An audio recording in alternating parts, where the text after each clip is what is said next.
Hello, everyone. Welcome to this week's episode. Today we have with us Dr. Minna Jeffery. She's a Rosemary Pountney Junior Research Fellow at St. Anne's College, University of Oxford. So her research focuses on drama and theater studies, particularly in translation and women's playwriting. She's also the co-founder of the amazing theater company, Good Friends for a Lifetime.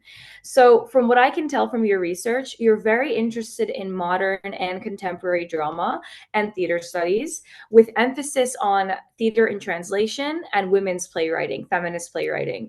So I know a lot of graduate students find it difficult to pinpoint their research on something or someone. And I was wondering what you think of that process of choosing what or who to study. How do you approach that process of pinning down what or who resonates with you, and what led you to your own research? Yeah, I think, as you say, it can be really difficult because it feels like you've got the whole world of things to choose from. I guess I could start a bit by talking about my own kind of how I ended up on what I work on, because it was a fairly sort of roundabout journey, that I think kind of illustrates how like non-clear, like non-linear, and how unclear these things can be. So my first love, or my initial interest, was theatre, and I kind of started out, ever since I was a small child, I wanted to work in theatre in some way. I used to want to be a playwright, and then I got interested in directing, and when I went to university, I thought I would want to be a theatre director, but I studied English because I loved literature, and I thought that would kind of give me a more maybe a sort of a broader education, and then I could kind of focus on theatre, and I did a lot of directing and theatre making throughout my degree, and then I did a master's in text and performance, which was kind of half taught at the drama school RADA and half at Birkbeck, which then had a kind of combination of the sort of more theoretical academic side of things at Birkbeck, and then the more practice-based side of things at RADA. But again, when I went into that, I was still thinking that maybe I wanted to go into directing. But I kind of started getting this interest in dramaturgy as well. And that was really developed for me whilst I was doing that master's. And when I was kind of coming to choose my we had to do a dissertation project, obviously, at the end of the master's. When I was coming to choose that, I was really struggling to know, again, as is the case for many graduate students, to know what to focus on. And I'm half Finnish. My mom's from Finland, but I grew up in the UK. My dad's from the UK. And I started thinking that maybe that could be something that I could work on. I'd never really considered translation before, even though I was very lucky. I was brought up bilingually. So I did have both languages, but I'd never kind of thought to use them in my work before. And my other like personal connection to my research is that I am named, or partly named after a playwright, the playwright that I work on, Minna Canth. So she'd kind of always been this figure in my life, and I started thinking, oh, maybe I could do something with that. And I started looking into it, and I started finding that her plays had not really been, or kind of minimally had been, translated into English. And I started thinking that maybe that would be something that I could do for my master's dissertation project. So that's what I ended up doing. I kind of picked maybe her most kind of famous play, or the one that a lot of people think is her best one, a play called Annalisa. And my master's dissertation project was then a translation of that into English, and thinking about the kind of complexities of translating a play like that for like the contemporary British stage. And that opened a kind of whole world of questions and doors for me that I felt like I didn't get to the bottom of in that bit of research. And that was when I started thinking about doing a PhD. Like that had never been my kind of goal before that. But doing that master's dissertation just revealed to me how much I didn't know and how much more I wanted to know. So I decided to kind of then pursue at least a PhD after that, and then possibly academia for longer, which is what I've ended up doing for now anyway. Yeah, so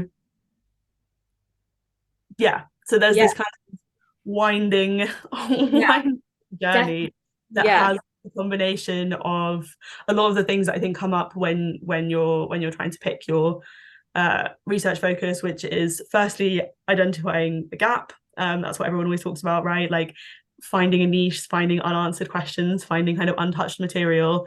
Yeah. But then also for me, that like that personal connection to the research, which I think can be a really good way in, because it means that you have, you know, a sense of personal investment in it. Although I think it can also be kind of tricky. So when you have that personal connection to it, it can feel you can feel obviously sometimes not over invested, but you can feel a bit protective over the research because it feels so close to you. But I guess you'll always have that anyway. Yeah, Yeah, it seems like a very kind of almost personal journey of growth to go on, to yeah, really find your niche and to find what you identify as a gap, but also what really, resonates with you, and what kind of fills a hole in your own, brain or curiosity or, learning gap. So it's almost a gap in the market or in the, the market in academia, and then also a gap in your own curiosity, your own knowledge. So that's really interesting, actually. Yeah. yeah, yeah, exactly. I think the other thing I was going to say as well was, I think as well as identifying the gap and kind of feeling that you have, I think it's for me this feeling that there are things that I want to find out and get to the bottom of, things that I don't know, like being confronted by my own like lack of knowledge and being like, okay, so I want to find out more about this thing. And also this idea of challenge. I think a lot of the bigger projects that I've worked on, it's been things that I feel a kind of quite unclear instinct, gut-based attraction towards, but also a sense of challenge, a sense of like, oh, there's something about this that I don't understand, or that I find confronting or difficult. So like my undergraduate dissertation was about violence against children on stage, on the contemporary British stage. And it was plays by, for example, playwrights like Sarah Kane, which are on the one hand incredibly violent, but also incredibly beautiful, and trying to kind of understand like why is that, and why these choices, and why these things that might initially be kind of affronting or intimidating or scary, but then trying to like overcome that somehow. So that sense of challenge, I think, is really important to me in thinking about what I want to work on. And it was the same with my PhD research as well.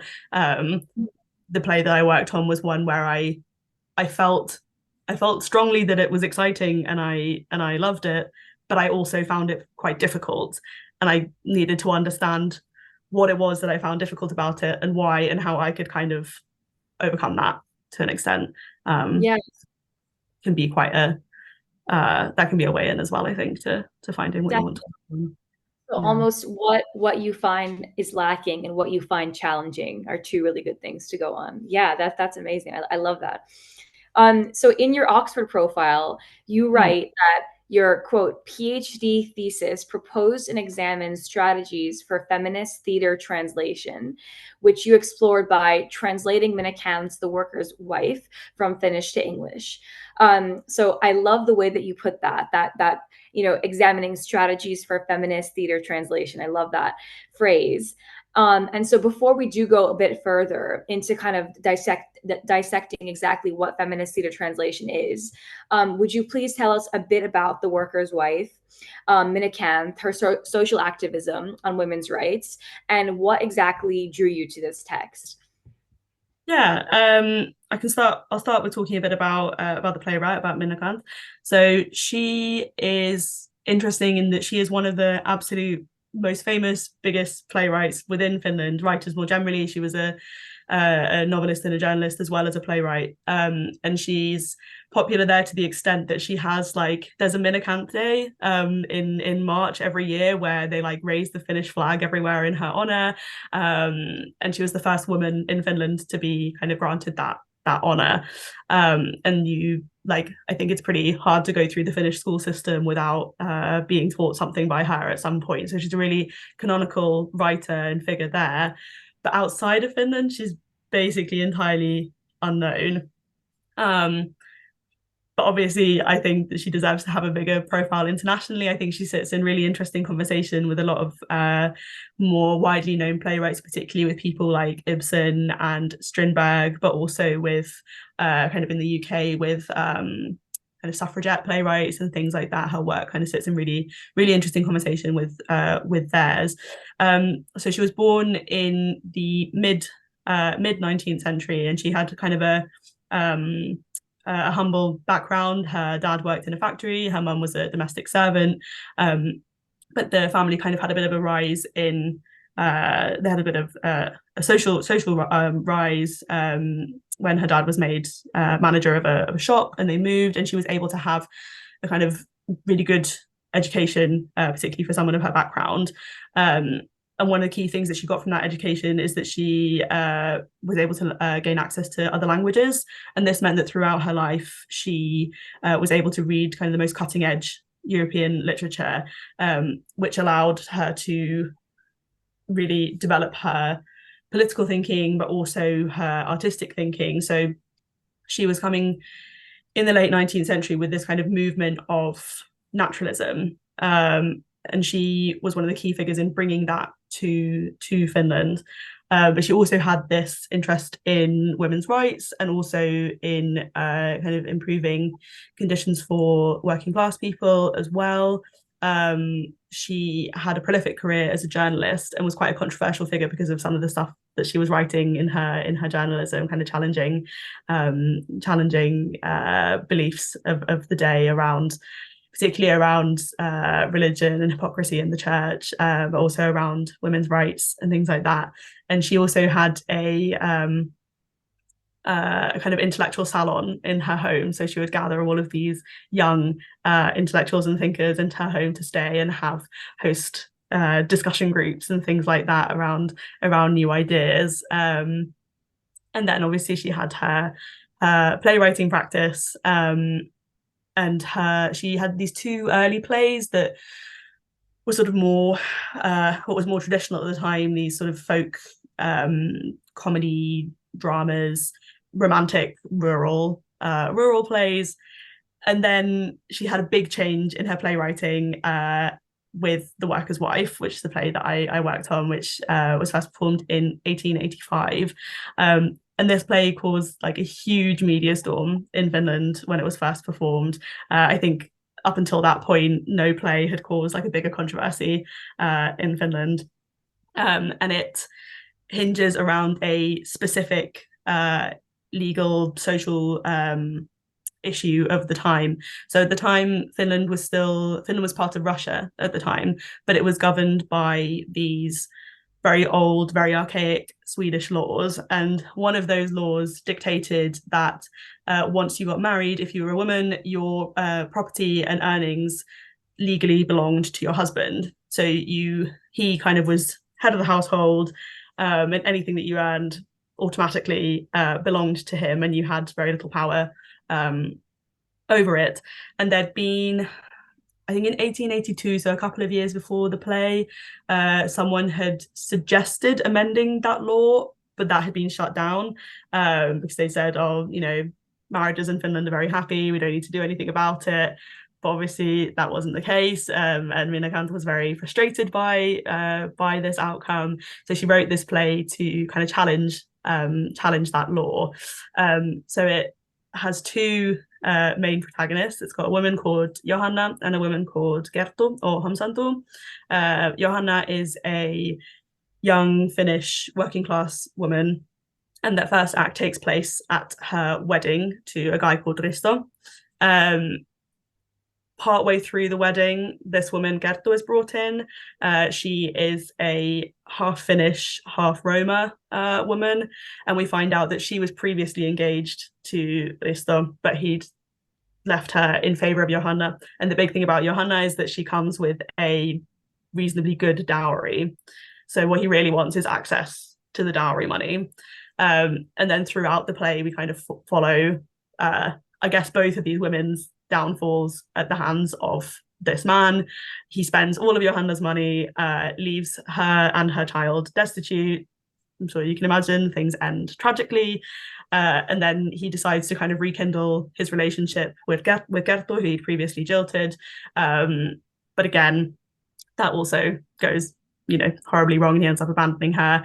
And at the end of the play, she is driven to threaten to kill him, which she doesn't manage to do, spoiler, but she ends up being imprisoned. So we end up with one woman dead and one woman imprisoned, and the man getting away completely free. And the final moment is him going off to the pub with the policeman that imprisoned Gerto. So it's very much about the misogyny of the legal and justice system, and also socially in Finland at the time, but also through the character of Gerto, it's also about discrimination against the Roma population in Finland at the time, which was rife. Both the legal system and socially were prejudiced against the Roma population there, and that's really explored through that character. I think that's a bit of it anyway. No, it's amazing. I think that plot is so charged with such political themes that touch you very personally, because they're happening on a very small scale. It's not about governments. It's not, it's not about kings and governments and, court politics, but it's actually the politics at play in a very small bubble, which I feel like is almost more impactful because it could happen to anyone. It's kind of saying, Yeah, exactly. But then what's then, I think, for me particularly exciting about it is that the most famous line in the play comes when this woman Gerto is threatening to shoot Risto, and then she fails to do so. She's then being dragged away by the police for having done this, and as she's leaving, she kind of has a big moment of revelation, and she says, "Your laws and your justice, that's what I meant to shoot." So she says she realizes that it's not this individual man that's the issue. This isn't a play about these specific people. It's a play about a wider system of oppression, and the kind of people and structures that uphold that wider system of oppression, rather than being about specific people.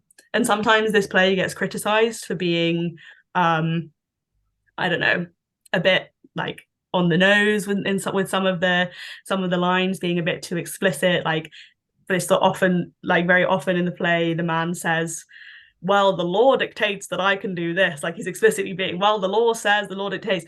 And yeah, it is kind of, it feels slightly jarringly expositional, but the thing is, she had to write that she had to make the audience understand that, guys, you need to remember that is what the law says. That's literally what the law says. So we can't forget that. So I think it's meant to be jarringly expositional. You're meant to be like, right, yeah, oh God, that is what the law says. And again, there's this criticism that maybe the characters aren't super realistic. But again, I don't think that's an issue, because it's not meant to be about these specific individuals. It's them, they're kind of fillers, they're kind of stand-ins. They are kind of archetype-based characters because they have to be stand-ins for this wider system that she's trying to illustrate, that this is what's going on across the entire country. But also it was also based in reality. It's really interesting reading her. Fortunately, there's a lot of material from her life, or her letters have been published in this great edited collection, which really document the writing process. And also various of her friends wrote kind of accounts of their times with her, which one can read. And in one of her friends talks about the fact that she was really integrated into the entirety of society in the town that she was living in, and she did frequently kind of go and visit people from different social classes to her, and was friends with them, and would hear all these stories of all these terrible things that were happening to them. And they remember her specifically being at home and this woman running in distress and saying that this exact scenario had happened to her, that her husband was an alcoholic and had kept demanding money from her, to the point that when she had no money left to give him, he'd pulled her earrings out of her ears to then go and sell and whatever. And the woman had said a specific line that is then used in the play as well. So as much as there are these criticisms of it being unrealistic, it was very much based on personal experiences that she heard about. It was based in reality at the same time. So yeah, it's very, Definitely. very Yeah. interesting. She's playing with this micro macro level, I guess, where she has, a certain family functioning as archetypes for the whole society, the whole of society, which is Exactly. amazing. Yeah. I would love to learn a bit about this translation process and what that was like for you. So, how did you approach this translation? What characterized your translation as a specifically feminist theater translation? And I'm curious, what are some of your own strategies for feminist theater translation? What does that mean to you? How do you approach that? Yeah. So it was obviously a very long and exploratory process where when I went in, I didn't really know what I was gonna end up with. Um, and part of the outcome was that I ended up with two translations of the play. I've got one that is intended more for the page, intended more for readership. It's got a kind of lengthy introduction. It's got a lot of footnotes throughout, providing context and information about the play and some of my kind of interpretations of moments of it. So it's like a critical edition kind of the play. And that's one type of feminist translation in the sense that it's contextualizing it and drawing out some of the feminist meaning, but it's not a theatre translation, It's not, I don't think it's not doing anything exciting theatrically. And when I was translating that version, we can talk about this later, but and the idea of, I don't agree with the idea of literal translation. I don't think it's possible. However, I was trying to stick as closely as I could to the text in that one, and it's quite, some of the language is quite dated, and I didn't make any, I tried to change things as little as possible, and I didn't make any cuts or any additions or things like that. But then at the same time, I was working on this performance oriented feminist translation where I was exploring and experimenting with these feminist theatre translation strategies. And there were a few things that were kind of key to doing that. Firstly, from a more theory-based side, as my starting point, I was using, there was this group from the kind of 1970s to the 90s in Canada, in Quebec. There was this group of feminist translators who were working on, at the time, quite like avant-garde poetry and prose translation, and then developing these, or their kind of work was theorized as these feminist translation strategies. And they did translate, some of them did translate plays, but they didn't really theorize that specific practice. And I didn't feel that their strategies, which were mainly written up, and what I was mainly using as my guide was a scholar called Louise von Flotto, theorized these strategies in a really great article, where she lays them out very clearly, and I was using that as a kind of entry point. But in that theorization, she didn't really talk about the specifics of theatre at all. It was more about interventions that these translators had made in prose and poetic works.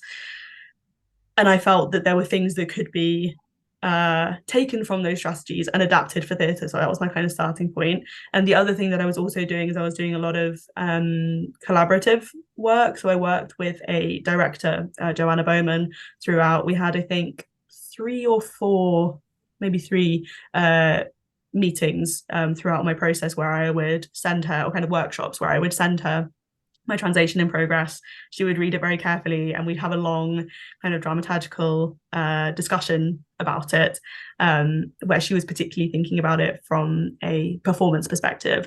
And that was so important. And I do have, as I've said, like I have a background in theatre and as a theatre practitioner. So obviously, to an extent, I was thinking about that myself as I was working, but still, when you're doing the actual translation work, it's easy to forget that and to kind of get bogged down in the words. Whereas Joanna was then bringing this very clear directorial vision to the work and reminding me of the realities of doing things on stage, the possibilities that offers, and bringing that lens to it, which was so helpful. And then I also did a couple of readings of the play as well. So I did one online. I was doing this during the pandemic, so I was slightly limited by the possibilities because of that. But I did an online reading of a fairly early draft of the play with a really great theatre company called Foreign Affairs, who work on who specifically just produce plays and translation with their actors. And that was really, really, really helpful, again, because it was quite an early draft at the time. So it really exposed some of the more dated aspects of the language and things that didn't feel as fresh in a way that I felt they needed to in that reading. And then much later in the process, I did an in-person read through with some actors of my feminist version to kind of trial that. And again, that was unbelievably important to do that, to see how it works in practice. Yeah. So, yeah.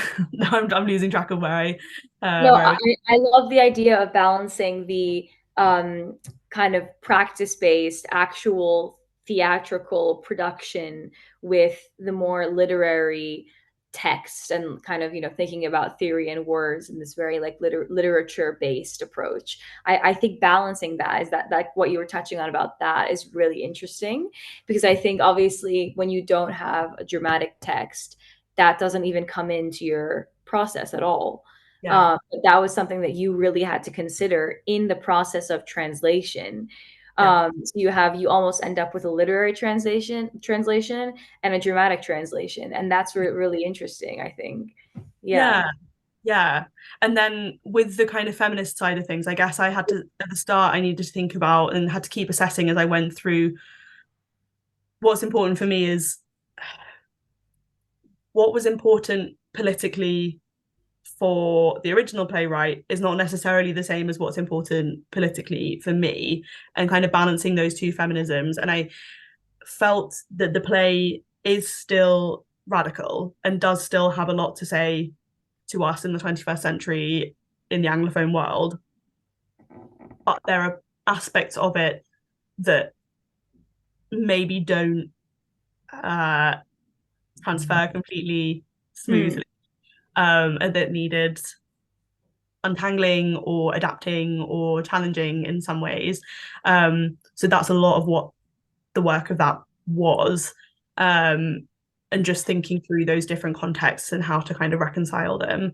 And again, also thinking about the fact that she's a totally unknown playwright here, and also not only is she an unknown playwright, like Finnish history and politics is also pretty niche as an area, and would need explaining, or kind of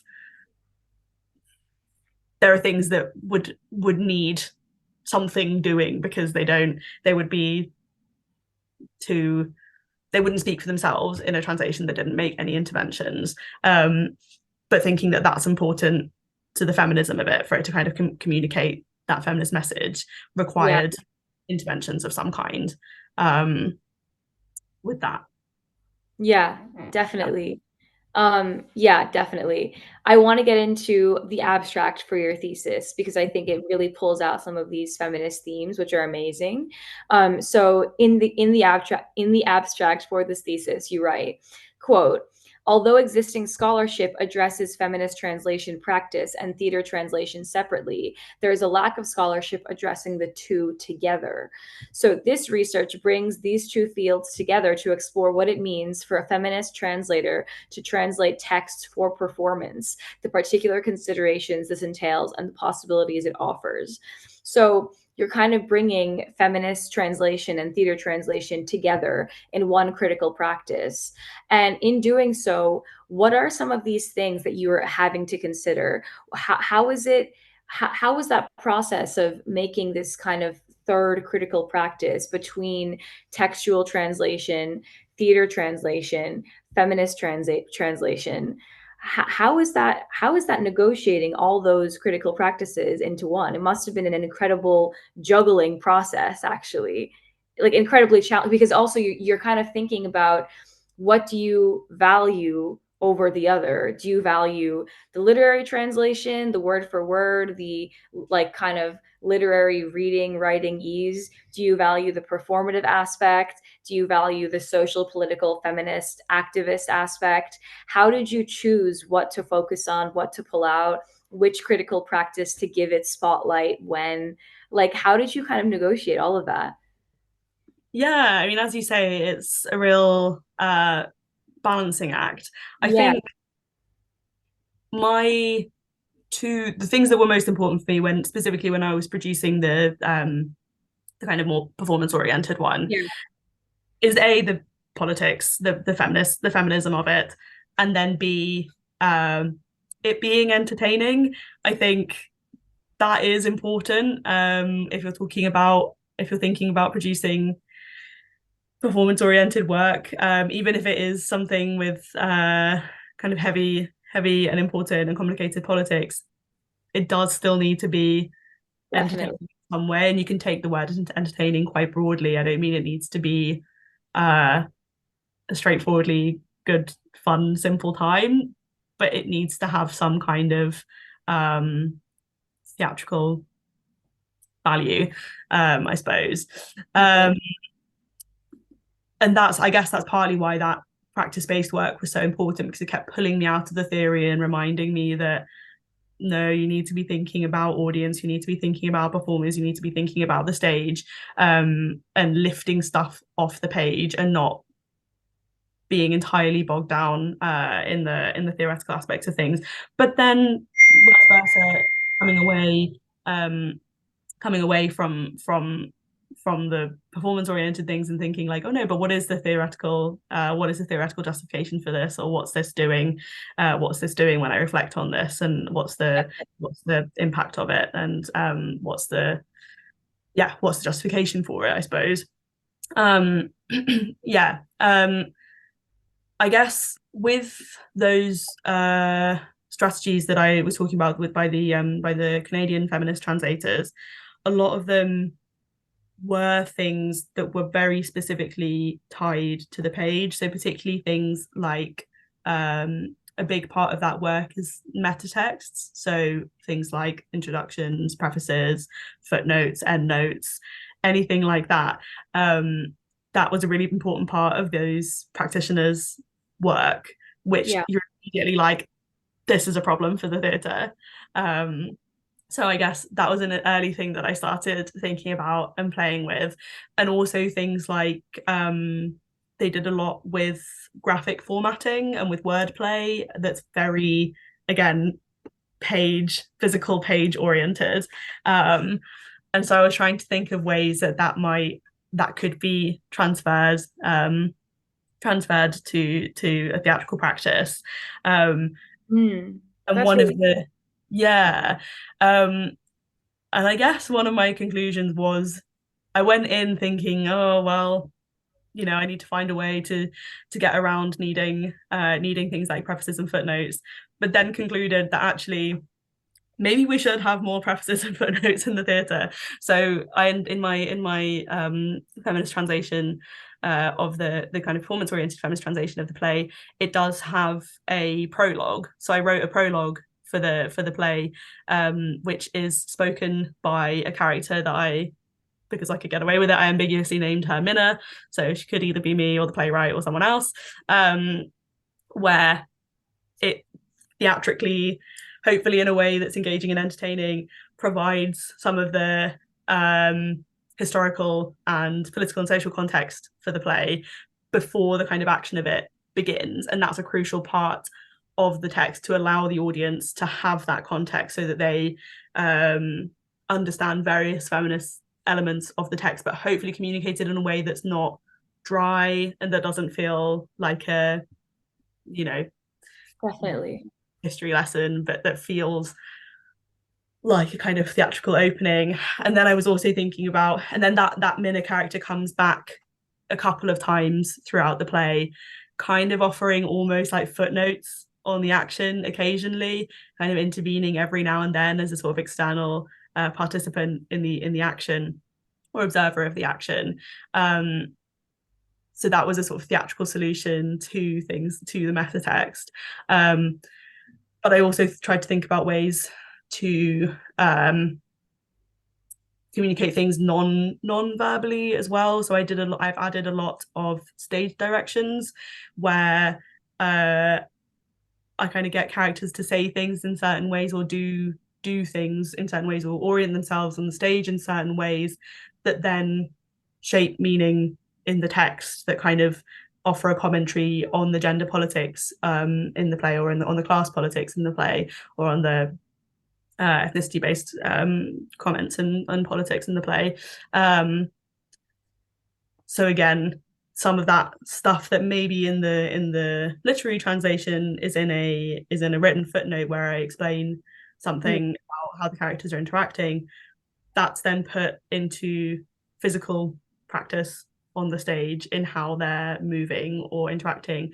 Or I did a lot with thought a lot about things, other elements like sound and light. So I have various directions about, I noticed, for example, that moonlight is really important in the play, or there's this kind of thread of things happening in the moonlight, or moments of revelation being in the moonlight. So I have various directions, stage directions, that dictate that things should happen like bathed in moonlight, and that hopefully that would then also be come across as like highlighting those moments of feminist revelation in the text, but in a kind of theatrical sense, or with sound. I have the sound of a cotton mill running through the text at various points, because again, there's this thing about labor and class politics in the play. And there's a line that one of them says about the sound of a cotton mill ringing in your ears. So again, I wanted that to be in there as a like subconscious layer of meaning as well. So I was just trying to find ways of, particularly these non-verbal elements, I think, ways of communicating things, hopefully somewhat subtly, and raising questions and layers of meaning in the text, but without words, and in a way that's theatrical and hopefully interesting and exciting for an audience. Yeah. Definitely. I love that. That's so interesting. It was kind of reminding me of, I saw this play called The Writer by Ella Hickson, and which is also an amazing play. And one of the things that that production was doing was they were reading the stage directions aloud, the actors were. And I thought it was almost like it was really strange actually as an audience member, because you are being pulled out of it and being told like this is a play, right? So you kind of lose that immersion, but in a way it almost made you more immersed, because it contributes to her, social and political feminist message. It's a very feminist play. And so you're actually kind of pulled into the fact that no, this actually is written for a reason. And I think a lot of what you're talking about also, like, really it's the exact same thing of making sure all of these little things are being done in such a way that it just contributes to the wider message and to that feminist message, that feminist string like running through the play. So I love that. I think that's so interesting. I love that. It kind of reminds me of one of the quotes also in your abstract. The feminist translator makes interventions in the text on political grounds.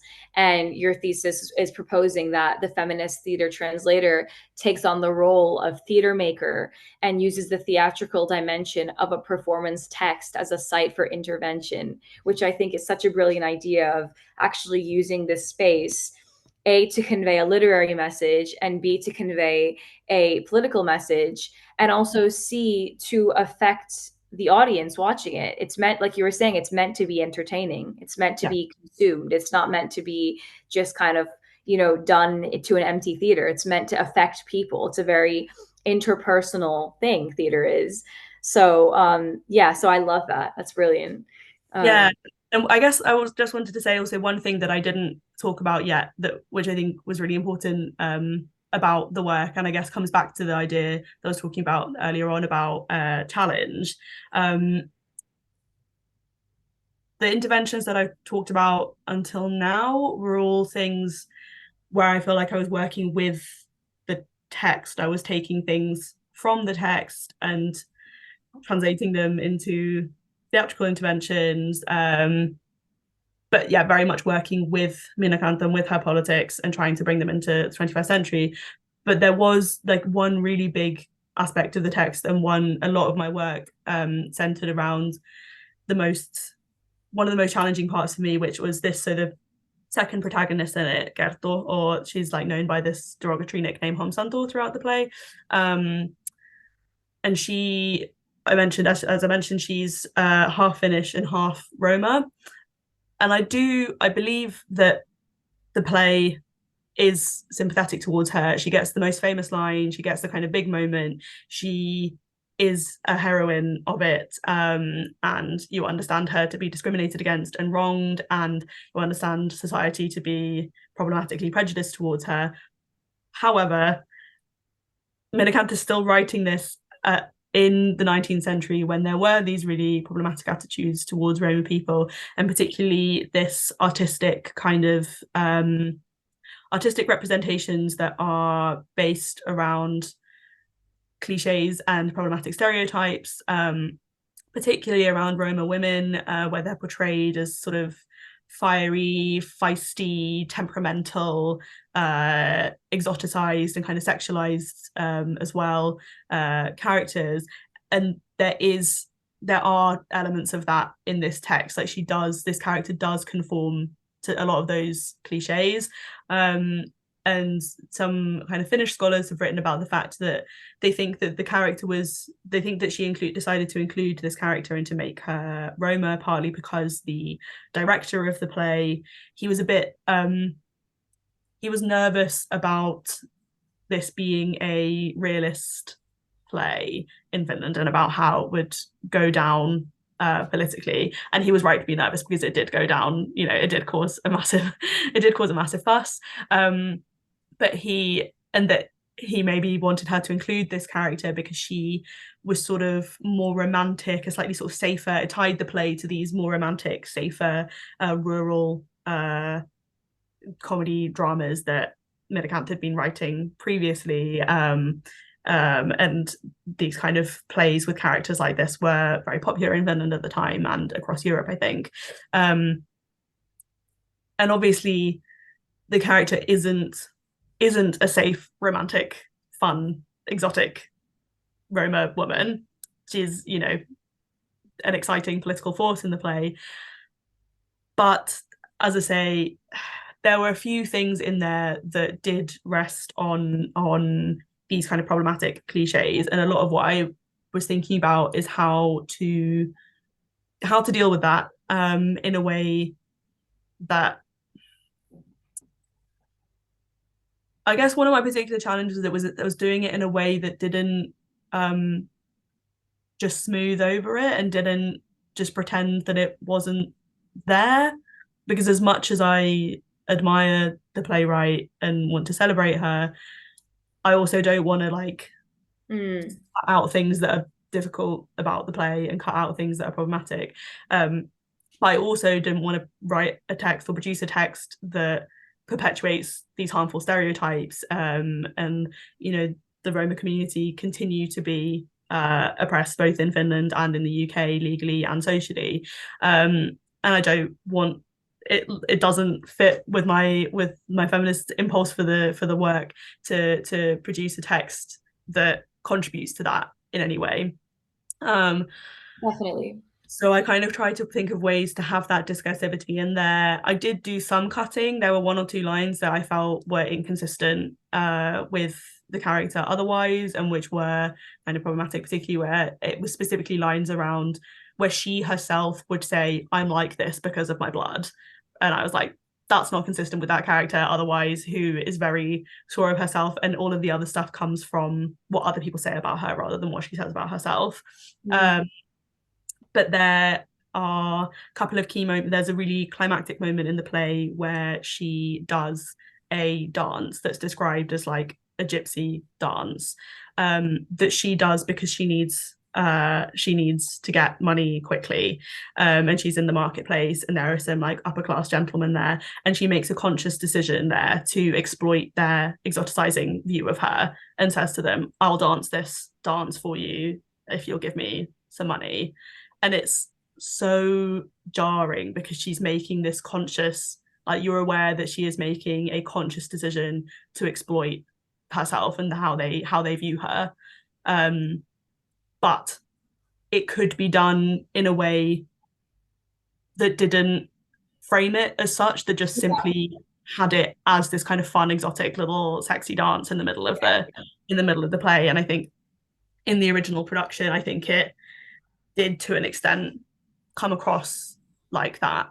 So I did a lot of thinking about the stage directions there to frame it in a way that made it clear that it wasn't meant to be, that it couldn't be something that it had to be like confronting and jarring basically, and it had to be clear that this was something that she was consciously and heartbreakingly doing, for example. But yeah, so I think that's a really important part of this work, is like, you're in, as a feminist translator, you're in like conversation with the text, and that conversation isn't always an easy one, especially like when you're working on historical texts and you're in a different historical moment to the playwright, and the politics have changed between your two moments. And that's not always like, I'm not really a believer in straightforward linear progression that like, oh, we're in a better place to they were then, because we're not necessarily, but we're in a different place definitely, and I'm certainly in a different place in how I think about this character to how the original playwright was thinking about this character, and that needs to be part of the translation process, is kind of reconciling that, but putting that discursivity in there rather than simply pretending it's not there or cutting it out, but kind of acknowledging it but also challenging it at the same time. Yeah, I completely agree. Yeah, kind of balancing their historical moment with ours, I think, can be a really tricky thing. And it kind of actually leads very well into our next question, which is the idea of translation in a more abstract way. So I would love to learn about some of your thoughts about translation in general. And so some people, I think, like to say that, you know, text read in translation can never encompass the full meaning of the original, or that without understanding the cultural implications or historical moment, as we're just saying, or the evocations of the original language, that some kind of meaning is lost. Whatever this meaning is, it's lost. And so I'm just curious how you respond to perspectives like this. What are your own thoughts on the matter? Is it possible to fully grasp the original meaning of a text in translation, or is such a quest futile, potentially because there is no such thing as a one singular or stable meaning? Or maybe there is. I don't know, but I just find this idea of a text in translation inevitably having lost something or lacking something. I find that to be such a fascinating idea, because I think meaning is so fluid and it's constantly changing, it's constantly moving, especially in feminist texts that often bring in this idea of a changing or fluid meaning. And so I'm just really curious what your thoughts are on this matter.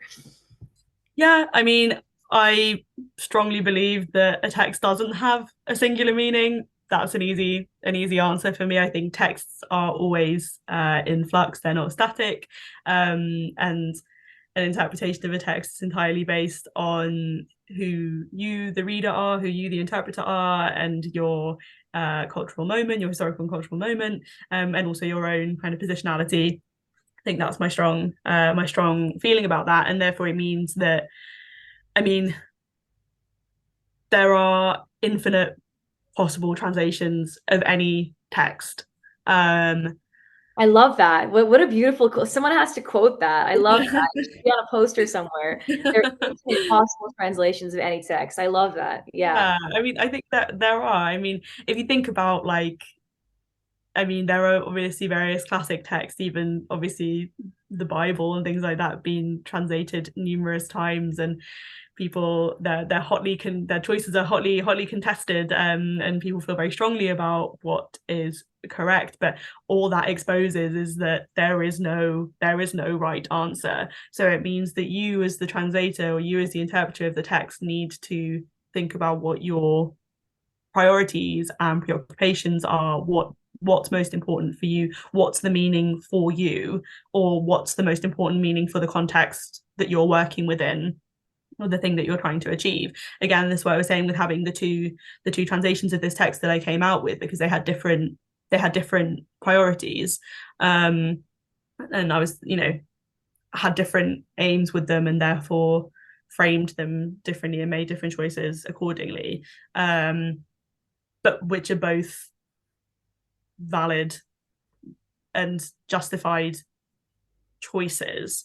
Like, even thinking about, I mean, the thing is, in theatre is interesting for thinking about this, because in theatre, with translated text in theatre, there's a really big accepted culture of adaptation and thinking about things as adaptations rather than translations, particularly with like classic plays with Greek dramas and plays by Chekhov and Ibsen and things like that. We're constantly getting new versions or adaptations of these plays that we've seen time and time again in different iterations.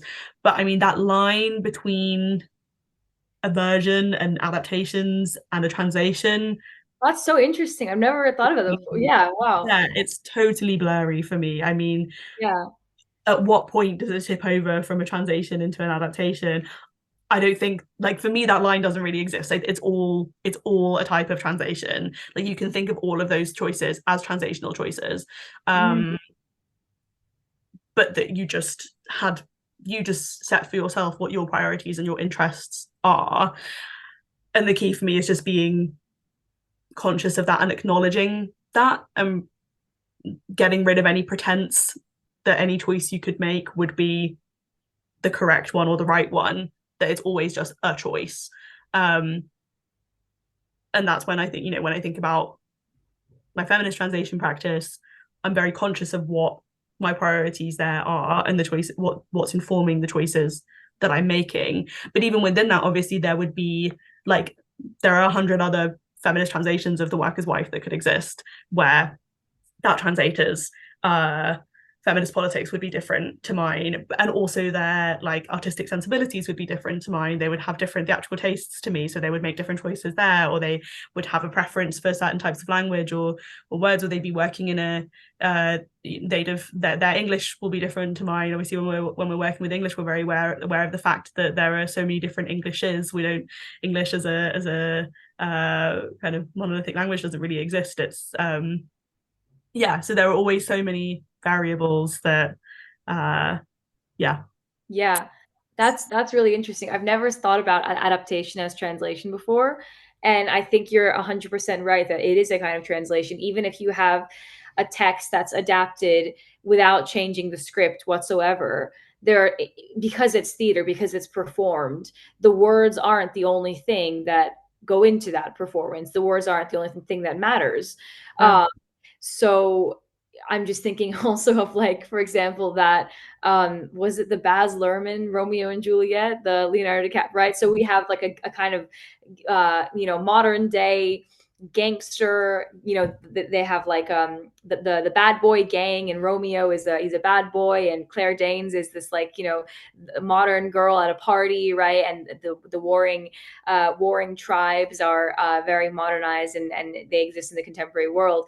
And I think that is a kind of translation, of course, from how that play was, of course, originally performed, even though it's not changing. And that's the fascinating part, And to be honest, like, with theatre, you can kind of think of every single performance as being a translation from, like, it's not, the fact that it's not the play script means that it's had some kind of movement from one place to another. And I guess that's kind of what translation is. It's a movement that has taken place from one language to another, or one form to another.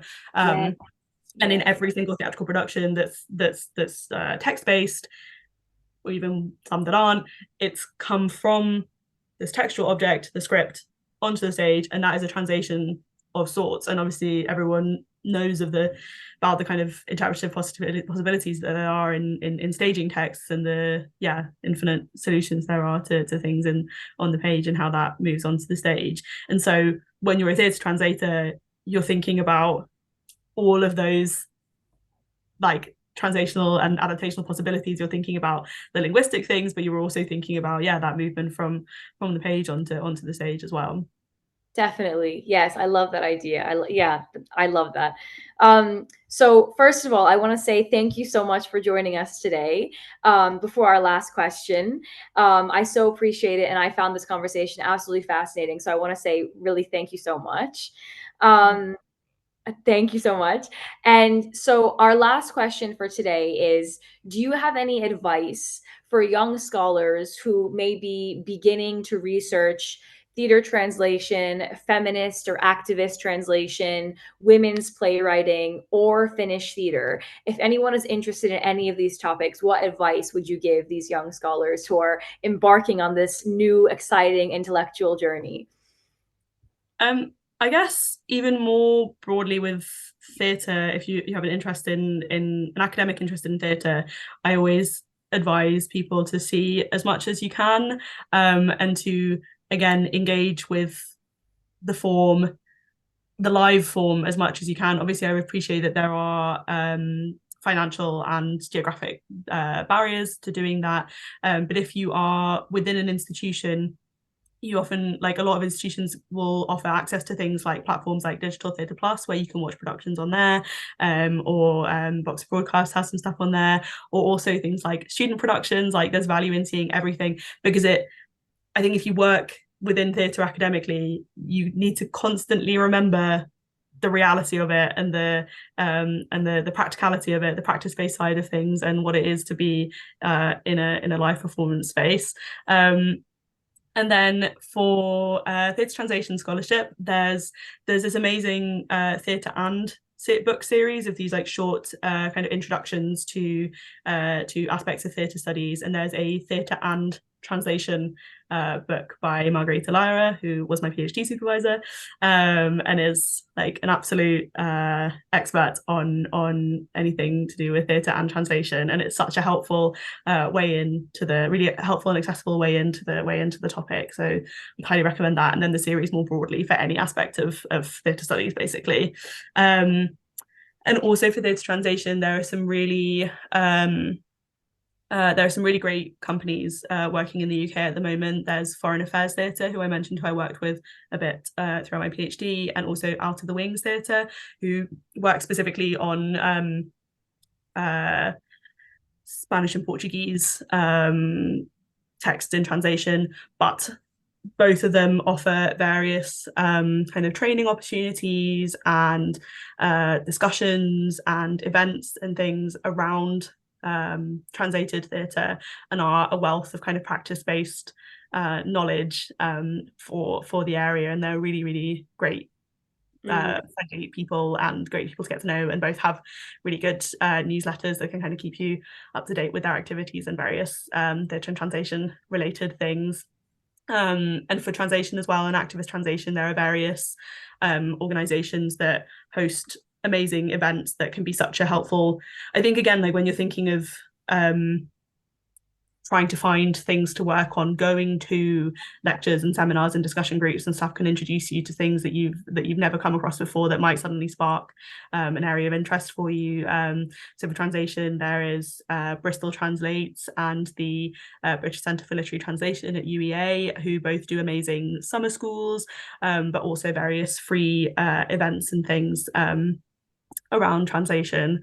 And also at Oxford, we have the OCCT, the Oxford Centre for Comparative Criticism and Translation, again, who host a fortnightly discussion group around various translation-related topics with such interesting speakers and various other great events that I would really recommend as a resource.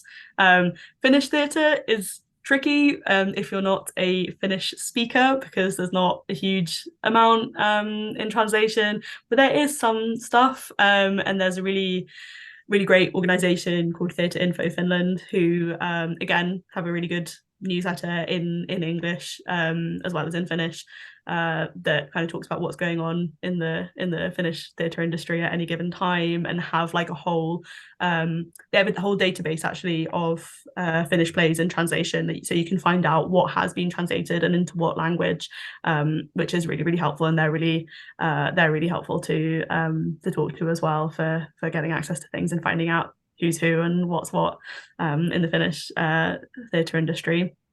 Definitely. Yeah.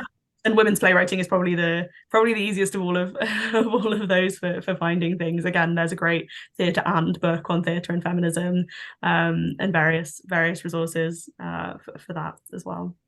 Thank you so much for those resources. I'm sure everyone will really appreciate them. I think it's really valuable, I think, to have a kind of community when you're studying something new. So thank you so much. And thank you so much for such an exciting, brilliant conversation. I definitely learned a lot. I'm sure everyone listening did as well. So I really appreciate you taking the time to chat with us today, and it was really fun. My pleasure. Thank you so much.